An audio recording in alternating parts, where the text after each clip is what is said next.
There are four assumptions to simple linear regression. The first is linearity. We don't want to model two variables with a line unless they appear to have a linear relationship. 2. Normality of the error. Say you have a sample of size 100, so you have 100 pairs xi, yi for I from 1 to 100. Your model is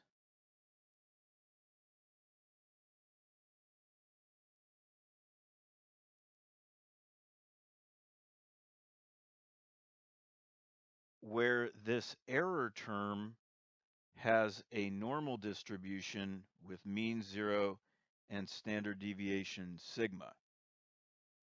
These epsilon I error terms are modeled by the residuals, which are observed minus expected, and we denote those as EI. And we would like to see normality in these things because it indicates normality in this, which is what we're assuming. This assumption is only important if we want to make inference on the parameters and the sample size is small. I'll get to inference in a bit, but if the sample size is large, the central limit theorem kicks in and we don't need these things to be normal to make inference. And sometimes we're fitting a model for predictive purposes only and we don't care about making inferences. So often we don't need to worry about this assumption.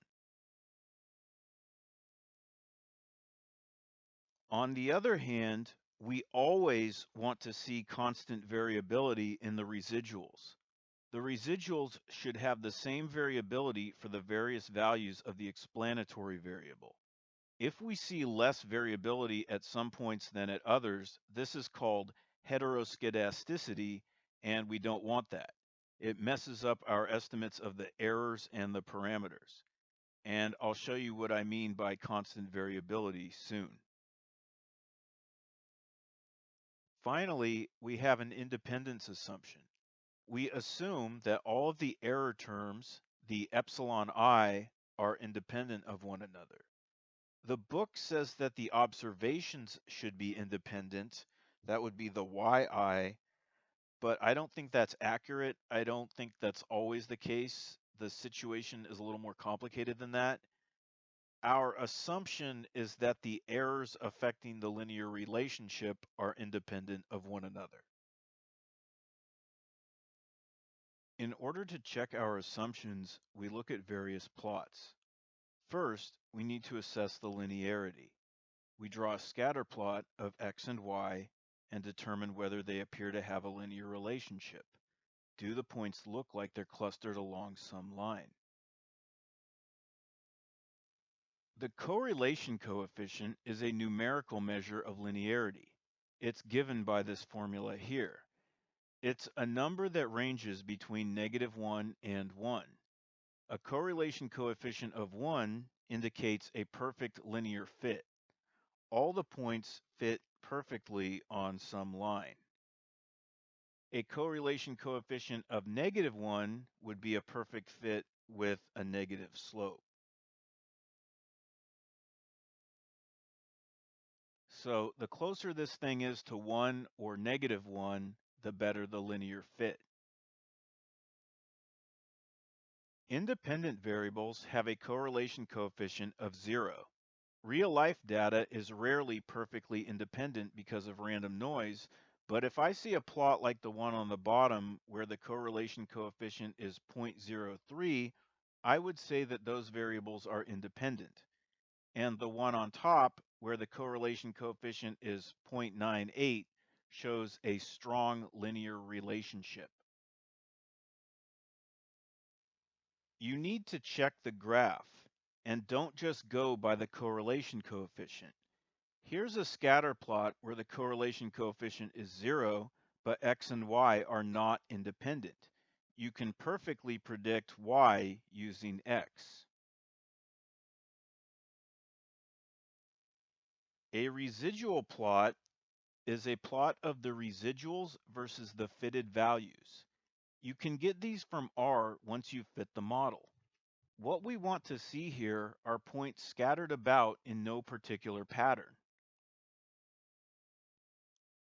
Our model is that the fitted values are this linear function of the xi, and the residuals are observed minus fitted. The residuals represent variation in your data that your linear model isn't explaining. You want this to be small, but you also want it to appear like random noise. If your residual plot shows some kind of pattern, then it indicates that you've missed something. In this bad plot to the right, I fitted a linear model to an exponential curve and then plotted the residuals. Because the model was a poor fit for the data, what the model missed is showing up in the residual plot. The residual plot is also used to check for homoscedasticity. This is a pattern you might see where you have this funnel shape. The homoscedasticity assumption is that the residuals have the same variability for all the different fitted values. In this plot, you can see that there's less variability here and more here. You want to be able to draw two lines the same distance above and below the middle line, and the data should fill up all the space between them. You don't want to see this funnel shape where there's a lot of empty space in one part and it's full in another. Here's an ideal residual plot. Everything is randomly scattered about 0 with no pattern. The residuals have the same variability throughout the range of fitted values. To check the normality assumption, you could draw a histogram of the residuals to see if they look normal. But a common way to check this in linear regression is with a QQ plot, which compares the quantiles of the residuals to the quantiles of a normal distribution. Usually there's some mismatch in the tails, but when you see a QQ plot where the points go far off the line, that's telling you that a normal distribution is not a good fit for your residuals. And then finally, there's the independence assumption. If your error terms are correlated in some way with each other, then you're violating this assumption. A common violation is time series data. Observations close together in space or time tend to be correlated. In this case, there's this pattern where the water level is going up and down every few years. There are more sophisticated models that can account for this relationship. You would not fit a simple linear regression to data like this. Outliers are observations that are far apart from the rest of the data. Sometimes these observations can drastically affect the fit. A point that has high leverage can pull the line a ways off. Sometimes you'll get an outlier that's kind of in the middle of the explanatories, maybe like this, and it doesn't pull so hard. That would be an outlier with low leverage. Outliers are often data entry errors or measurement errors, and you may want to exclude them from the analysis. But you should only do that if you're certain they don't belong.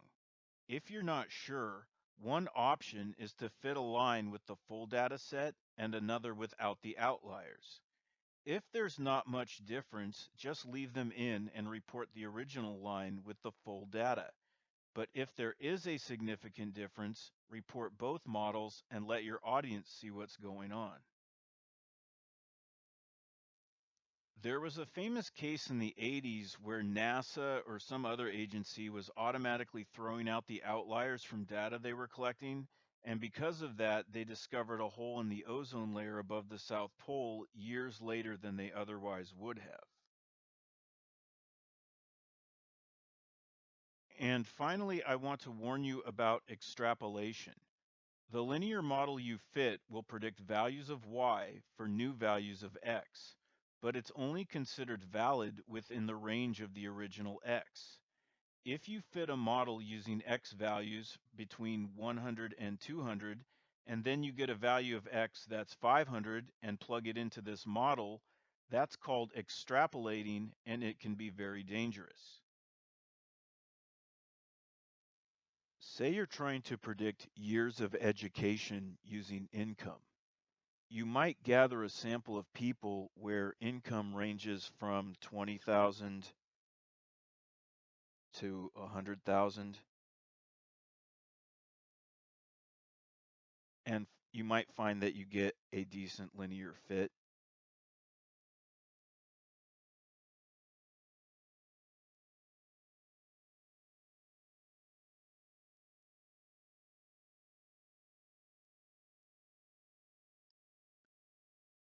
But then someone comes along with an income of 5 million